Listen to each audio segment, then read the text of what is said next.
Hello and welcome, Virgo. I'm Adriana. I'm an evolutionary life coach here to guide you through your intuitive messages and spiritual focus for the week. So let's get started. Your first card is the theme card or the big picture kind of energy. We've got the sun. This is great. Creativity, playfulness, but a lot of light, a lot of joy. So, whatever the other cards are, remember this. This is recognition for the truth of who you are, kind of the force of that divine light. So, this is a chance to really tap in from the inside out to that connection and take joy in it. All right, let's keep going. We've got you feeling like the Justice card. So you may be feeling more impartial this week. There may be something that you're mediating, something that you're having to gather the facts on and stay a little bit detached from. So if you have to do this for your family or you have to do this for your work, be sure to remember not to stay too long in that detached sense, because there's still the idea of needing to connect to this joy, this inner child. And a little too much time in this detached sense or detached energy cuts you off from this. Okay, let's keep going. All right, I'm going to look at the cards first. I'll show them to you first and then I'll look at them. Sometimes I get a better read when I'm not looking at them mirrored. So we've got the King of Swords, we've got the Seven of Cups, and we've got the Lord.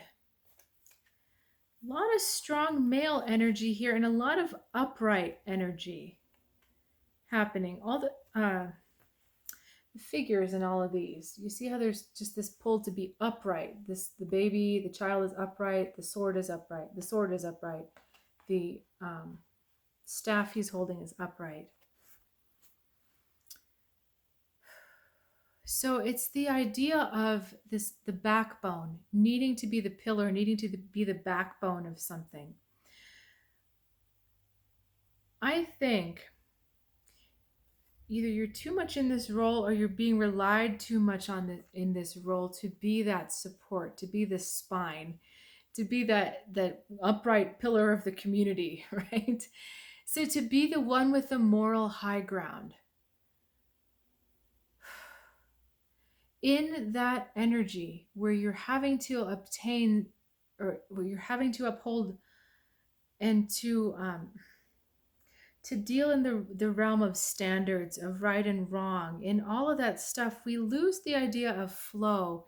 We lose a little bit of softness and we lose some of that kind of softer feminine energy. Okay, let's get deeper into these cards here. There is such strong energy of judgment, Virgo, going on here. Judgment over a choice or judgment over something which happened.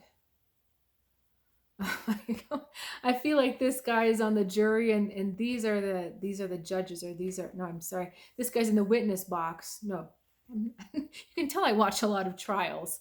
Not at all. We've got the accused and we've got the judge and the jury sitting here. You know, these trying to figure out exactly what's going on. And I know we started this because of the Justice card.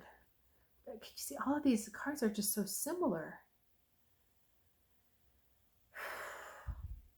Okay, so we are looking for clear, compassionate judgment. And that doesn't sound like, it sounds like an oxymoron, doesn't it? Compassionate judgment.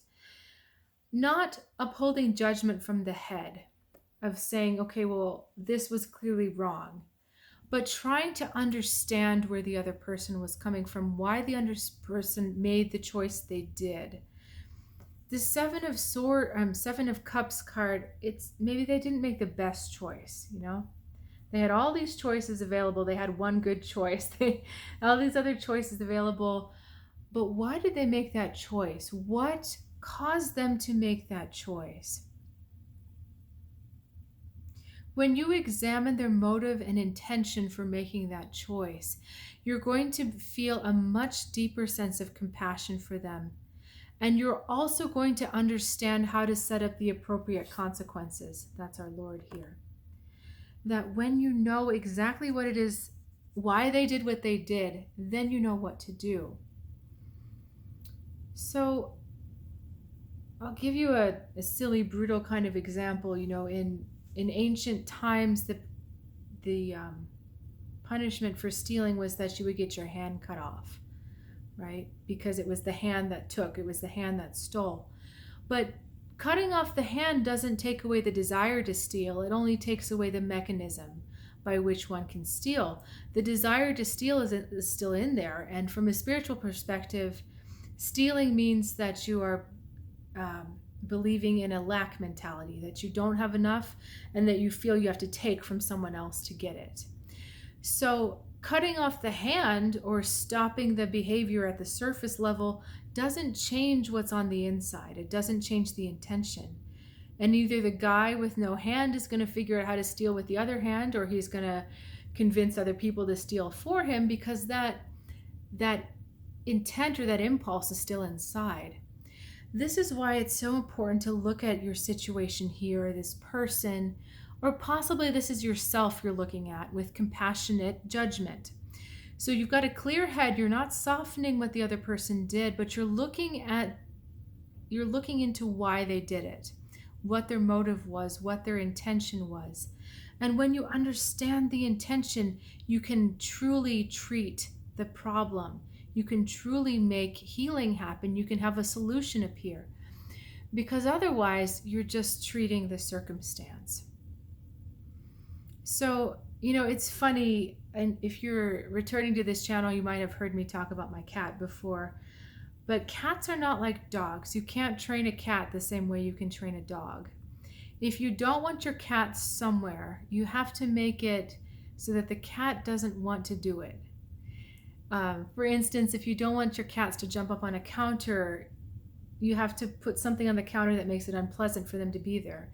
For instance, double-sided tape on a placemat. So when they jump under there, they get sticky on their paws, and they're like, okay, well, that wasn't good for me. I'm not doing that.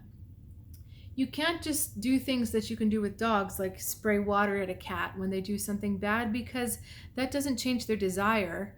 That only increases their their disdain for what you're doing, and it decreases their trust in you, actually. When you punish a cat, it decreases their trust. So it's kind of this idea that we have to look at it from the inside out, not just on what the person did. If they acted out, you have to ask yourself why they acted out. What were they trying to get? What are they missing? And here's where we come to the compassion part, because most of the time, whenever anyone acts out or does something harmful to themselves or others, it's really a cry for love. And Virgo, it may be tough to provide that love, but we come back to the sun. The sun is that divine connection, the divine light, and the divine joy. Not only does it shine a light on the truth, we're able to see the truth of what has happened, but that connection to the divine is love. Source is love. That's what this is all about. Being that connection and putting more of that love out there. All right. So, questions about that, Virgo, please let me know. Comments, great. I always love to hear from you, and I do appreciate your comments. And what else do I have to tell you? Thanks so much for sharing your time and energy with me. And if you're looking to evolve your spiritual journey to the next level, I invite you to check out my website, trueguidancetarot.com. It has offerings on there for people just like you ready to commit. And I'd love for you to check it out. And if you have questions about it, please reach out. I have an email address in the description below. Talk to you next time, and have a great week.